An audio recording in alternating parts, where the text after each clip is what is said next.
Hello అండి, welcome back to my channel అండి. ఈరోజు ఏంటంటే స్వీట్ కార్న్ ఎవరికి ఇష్టం ఉండదు చెప్పండి, అందరికి ఇష్టమే కదండి.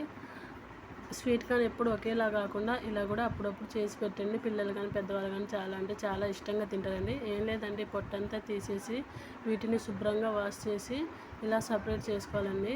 నేను ఒకటైతే సపరేట్గా ఉంచానండి, ఎందుకంటే మళ్ళీ మా వాడు ఇలా తింటాడో తినడో అనేసి ఒకటి అలా సపరేట్ ఉంచానండి. మీకు ఇష్టం ఉంటే మొత్తం ఇలా కూడా చేసుకోవచ్చు, లేదంటే అలా కూడా పెట్టేసుకోవచ్చు అండి. ఏం లేదండి, వీటన్నిటిని ఇప్పుడు ఒక గిన్నెలో వేసుకోవాలండి. గిన్నెలో వేసుకొని ఇలా గిన్నెలో వేసుకున్న తర్వాత ఇవి మునిగేంత వరకు వాటర్ పోసుకోవాలండి. వాటర్ పోసుకొని చిటికెడు అంటే రుచికి సరిపడా సాల్ట్ కూడా వేసుకోవాలండి. వేసుకొని స్టవ్ మీద పెట్టేసుకోవాలండి. స్టవ్ మీద ఒక 20 to 30 minutes వరకు అలా బాగా ఉడకనివ్వాలండి. బాగా ఉడకనివ్వాలండి. ఇలా బాగా ఉడికాక వీటిని మనం ఈ నీరంతా ఓడ్చేయాలండి.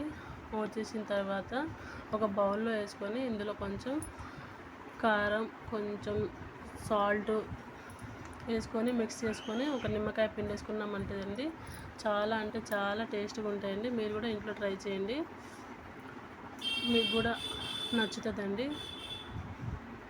అలాగే మన వీడియో కనుక నచ్చినట్టయితే అండి మన ఛానల్ని సబ్స్క్రైబ్ చేసుకోండి ఫ్రెండ్స్. ఇలాంటి వీడియోస్ కావాలో కామెంట్లో చెప్పండి ఫ్రెండ్స్. చూడండి ఎంత బాగుంటుందో, మీరు కూడా ఇంట్లో ట్రై చేయండి. టేస్ట్ అయితే చాలా అంటే చాలా బాగుంటుంది ఫ్రెండ్స్. కావాలంటే మీరు కూడా ఎక్కువ కారం వేసుకోండి. మళ్ళీ మా పిల్లలు ఉన్నారు కదా అనేసి నేను కారం తక్కువ వేసాను. మా వాడైతే అదే కావాలని అదే తీసుకున్నాడండి. చూడండి వాడు ఎలా తింటాడో. చాలా అంటే చాలా బాగుంటుంది ఫ్రెండ్స్, మీరు కూడా ఇంట్లో ట్రై చేయండి.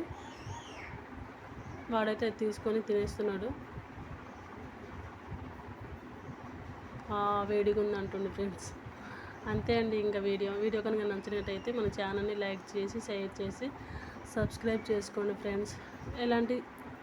ఎలాంటి వీడియోస్ కావాలో నా కామెంట్లో కామెంట్ చేయండి ఫ్రెండ్స్. అంతే ఇంకా వీడియో. Bye friends.